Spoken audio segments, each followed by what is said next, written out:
guys, I'm Rishita. Welcome to my channel. Welcome back to my channel. So నేనైతే ఈ week కొత్త రివ్యూతో అయితే వచ్చేసాను, which is Odyssey.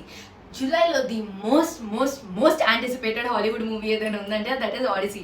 Like seriously Christopher Nolan ఇది డైరెక్ట్ చేస్తున్నాడని తెలిసినప్పటి నుంచి ట్రైలర్ రాని, ప్రెస్ కాన్ఫరెన్స్లు రాని, ప్రమోషనల్ వీడియోస్ రాని అందరికి ఎక్సైట్మెంట్ ఇక్కడ ఉండే. లైక్ ప్రతి దానికి వీ వర్ గెస్టింగ్ స్టోరీ ఏంటి అని. But to be honest story is a very normal story and known story నిజం చెప్పాలి అంటే. బట్ డైరెక్షన్ ఎలా ఉండిద్ది అనడానికి మనందరం ఎక్సైటెడ్ ఉండే. దానికి జస్టిఫై చేసిందని జస్టిఫై కాదు కదా భయ్య, కొట్టేసుకొని ముందుకెళ్ళిపోయింది. Because it's a pure theatrical experience. ఎంత బాగుందంటే ఎక్స్పీరియన్స్ కాంట్ ఈవెన్ సే, మీరు వెళ్ళి ఎక్స్పీరియన్స్ చేయాల్సిందని ఎంత చెప్పినా తక్కువ అసలు ఈ సినిమాకి. సో ఇప్పుడు మనం స్టోరీ లైన్లోకి వచ్చేస్తే it's based on Greek mythology. ఇప్పుడు మనకెలా మన సనాతన ధర్మ అన్నీ ఉంటాయో వాళ్ళకి వాళ్ళ గ్రీక్ మైథాలజీ ఉండిద్ది అనమాట. సో గ్రీక్ మైథాలజీలో ఒక ఫేమస్ పోయం ఉంటుంది ఆడిసెస్ అని. ఆ పోయం బేస్ చేసుకొని సినిమా మొత్తం ఉంటుంది. సో ఏం జరిగిద్ది అంటే స్టోరీలో ఒక ట్రాజన్ వార్ అనేది గెలిచేస్తారు. ఇప్పుడు గెలిచేసిన తర్వాత ఆడిసెస్ ఎవరైతే మన హీరో ఉంటారో he should go back to his kingdom which should probably take few months. ఆ షిప్ తీసుకోవడం, తన కింగ్డమ్కి వెళ్ళిపోవడం ఫ్యూ మంత్స్ తీసుకోవాలి. కానీ fake Greek gods, curses, witches, monsters, politics వల్ల అది ఆల్మోస్ట్ 10 years జర్నీ అవుతుంది. ఈ 10 yearsలో తన వైఫ్ ఇంకా తన సన్కి వచ్చే ప్రాబ్లం ఏంటి, తన కింగ్డమ్ ఎవరు వచ్చేసి మొత్తం దోచేయడానికి ట్రై చేస్తున్నాడు, దాని నుంచి వీళ్ళ సన్ ఇంకా వైఫ్ ఎలా కాపాడాడు ఈ సినిమా. ఎందుకు అసలు ఈ ఆడిసెస్ అనే అతను తన కింగ్డమ్కి రిటర్న్ వస్తాడా లేడా, వస్తే ఎలా వస్తాడు ఇస్ ద బేసిక్ సినిమా. మీకు ఒక ఇంట్రెస్టింగ్ ఫ్యాక్ట్ చెప్పనా. So Christopher నాలన్ the director of this movie imagine చేసినప్పుడు ఈ సినిమా షుడ్ బి 1.43:1 ఐమాక్స్ రేషియోలో అనుకున్నారు. కానీ ఈ రేషియో మ్యాచ్ చేసే సినిమా థియేటర్స్ మన లోకంలోనే 40 థియేటర్స్ మాత్రమే ఉన్నాయి. సో ఆయన విజన్ని మీరు చూడాలి అంటే the biggest IMAX theatre, biggest థియేటర్కి మీరు వెళ్ళి చూడాలి. లక్కీగా నేను దాంట్లో చూశాను. సో నాకైతే మంచి ఎక్స్పీరియన్స్ అయితే పడింది. సో ఇప్పుడు మనం పాజిటివ్ సైడ్స్కి వచ్చేస్తే నేను స్టార్టింగ్ చెప్తున్నా, ఇట్ ఈస్ అ థియేటరల్ ఎక్స్పీరియన్స్. ఒక్క స్పాట్లో కూడా మీకు బోరింగ్ అనిపించదు. ఆ రన్ టైం ఎంత నడిచినా కూడా ఇది అన్నెసెసరీ ఏమో, ఇది అక్కర్లేదేమో ఏమనిపించదు. మీరు మొత్తం సినిమాలో ఇమర్స్ అయిపోయి చూస్తారు. లైక్ పీక్ బాగుంటుంది. నెక్స్ట్ వచ్చేసి నరేషన్. నాకు ఇది పర్సనలీ చాలా నచ్చింది. సో ఏంటంటే మనం సినిమాని ఎప్పుడు హీరో వేలోనే చూస్తాం, కానీ ఈ సినిమాలో ఏమైందంటే the show different Pope's before the hero Pope. అందరి పర్స్పెక్టివ్ చూసి హీరో పర్స్పెక్టివ్ ఇవ్వడం వల్ల ఈ సినిమా ఇంకా చాలా డెప్త్ వెళ్ళిపోయింది. నాకు ఇంకా ఎక్కువ కనెక్ట్ అవ్వగలాము. నెక్స్ట్ మనం యాక్టింగ్ సైడ్ వచ్చేస్తానా, ఎవ్రీవన్ ఇస్ అ లెజెండ్. ఈ యాక్టర్స్లో there is no normal actor, everyone is a legend. Even తక్కువ స్క్రీన్ టైం వచ్చిన జెండియా ఎక్సెట్రా వీళ్ళు కూడా క్రాక్ యాక్టింగ్. లేదా నేను ఈ యాక్టింగ్ బాగలేదని చెప్పకూడదు, they all are legendary actors literally.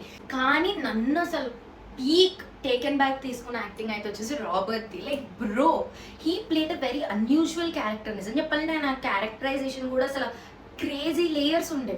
So అసలు ఆయన అప్పుడు డెలివరీ చేస్తున్నప్పుడు ఆయన యాక్టింగ్ని ఇట్ వాజ్ లైక్ వావ్, నిజంగా దిస్ గాయ్ అన్నట్టు ఫీలింగ్ అయితే వస్తుంది. సో యాక్టింగ్ పరంగా అయితే క్రేజీ ఉండే అసలు మొత్తం క్యాస్ట్ అది. నెక్స్ట్ వచ్చేసి emotional connectivity. Normally Nolan cinemas అంటే మనం mind games, science, complex story tellings ఇవన్నీ గుర్తొస్తూ ఉంటాయి మనకి. కానీ ఈ సినిమాలో అసలు emotional connectivity between them or between us and the characters it was peaks అసలు. Let it be father son bond, let it be the wife and husband bond, let it be the kingdoms of the politics, it was peaks. Like నేను చాలా connect అవుతుంది ఈ సినిమాకి. Like నాకు after Interstellar నేను ఇంత Nolan సినిమాకి ఏదైనా కనెక్ట్ అయ్యాను ఎమోషనల్గా అంటే ఇదే. ఇంకా ఫిల్మ్ మేకింగ్ సైడ్ వస్తే నేను ఏం చెప్పను. Obviously it's Christopher Nolan film, he is like a gift to the movie world. So ఇంకా ఆయన గురించి చెప్పడానికి కూడా ఏం లేదు. నాకు అసలు అన్నిటికన్నా ఎక్కువ గ్రేట్ ఏం నచ్చిందంటే ఫిల్మ్ మేకింగ్లో ఈ స్టోరీ మొత్తం వచ్చేసి మనకి గ్రీక్ మైథాలజీ, విచెస్, ఫ్యాంటసీ ఈ క్రియేచర్స్ పైన మొత్తం బేస్ చేసుకొని సినిమా చేశారు. కానీ ఒక్క సెకండ్ కూడా అది విఎఫ్ఎక్స్ అని అనిపించదు. లైక్ ఎంత రియలిస్టిక్ అంటే like Christopher Nolan totally focused himself to make a real experience for us. Like అసలు పీక్స్ ఉంటుంది ఒక్క దగ్గర. విఎఫ్ఎక్స్, గ్రాఫిక్స్, సిజిఐ ఏమనిపించదు. It's all like it's real. He did a wonderful job making this film such a realistic experience for us. నన్ను surprise చేసిన peak element ఏంటి అంటే ఒక కేవ్ సీన్ ఉంటుంది. That is honestly Christopher Nolan తీసిన first proper horror scene. So అది చూసినప్పుడు అయితే నాకు ఏం థాట్ వచ్చిందంటే అసలు క్రిస్టోఫర్ నాలన్ కానీ హారర్ సైడ్ వచ్చి ఒక హారర్ సినిమా తీస్తే ఏమవుతుంది అసలు, వరల్డ్ బ్రేక్ అయిపోయి రికార్డులు ఏమైనా వస్తాయేమో అనిపించింది. So to be honest that was a peak surprise thing నాకు. ఇప్పుడు నెగిటివ్ సైడ్కి వస్తే నిజం చెప్పాలి అంటే ఈ సినిమాలో ఈ నెగిటివ్ ఉంది, ఇది బాగాలేదని చెప్పడానికి I am no one. Who am I? అసలు జీనియస్ తీసిన సినిమా అదైతే.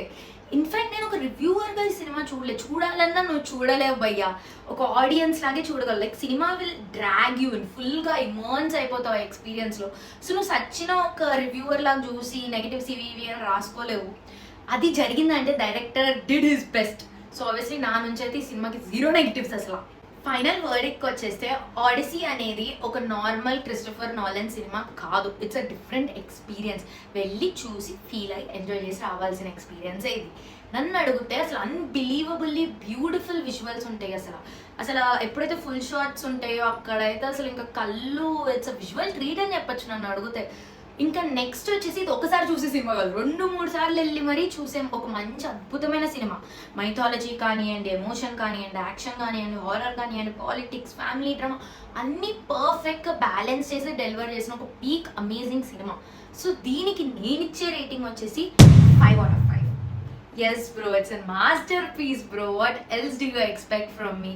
So that's it for this video guys. నేను మళ్ళీ ఒక కొత్త రివ్యూతో మళ్ళీ వచ్చేస్తాను మీ ముందుకి. అప్పటివరకు see ya.